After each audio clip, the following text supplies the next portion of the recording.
All right, folks, buckle up. Because today, we are taking a swing at a true automotive icon. And we're going to try and roast it a little bit. Oh, this is going to be good. Yeah, I mean, it's the Aston Martin DB5, a car that's synonymous with style, sophistication, and, of course, James Bond. Yeah, the ultimate spy car, right? Exactly. Yeah. But let's be honest here.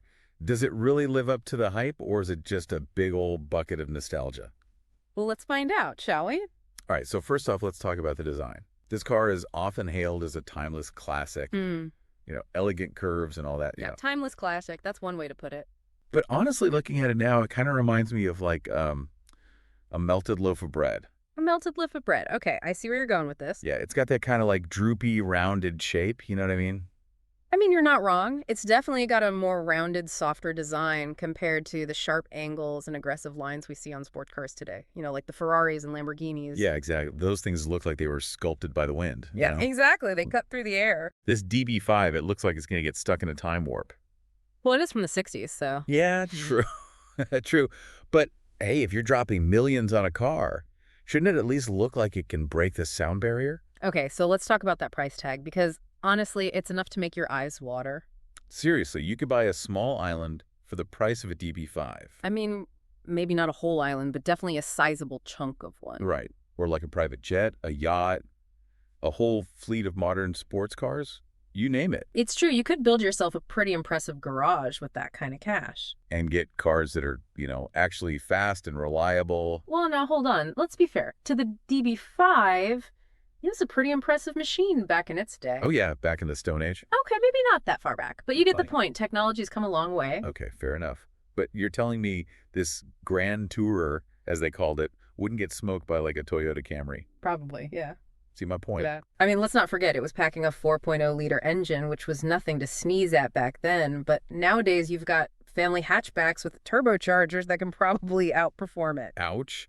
Yeah, the DB5 might have a classic cool factor, but it's definitely not winning any drag races these days. Not unless it's against a horse-drawn carriage. Oh, all right. But let's move on to handling, because a car can look good and have a decent engine. But if it handles like a boat, it's kind of a deal breaker, right? Absolutely. Handling is key, especially for a car that's supposed to be sporty. So tell me, how does this DB5 handle it? Like, is it nimble and agile, or is it more like wrestling a walrus?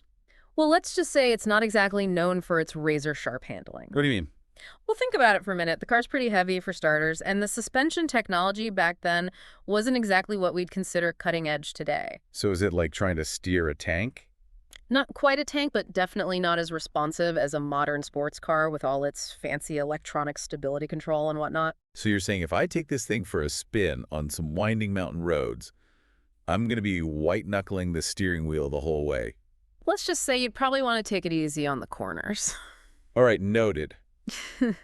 Okay, now let's talk about reliability, because let's face it, British cars have a certain reputation. Oh, yeah, that reputation. What's that? They're more temperamental than a diva? Yeah, something like that.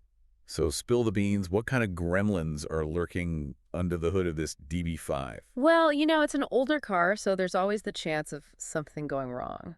But British car electrics are notoriously finicky. So, like, imagine you're cruising along, the wind in your hair, feeling like James Bond, and suddenly the headlights decide to take a break. It's not outside the realm of possibility. That's terrifying. And what about parts? If something does break down, can you just pop into your local auto shop and pick up a new alternator? You'll probably have better luck finding a unicorn. So basically, owning a DB5 is like having a high-maintenance significant other. It's definitely a commitment.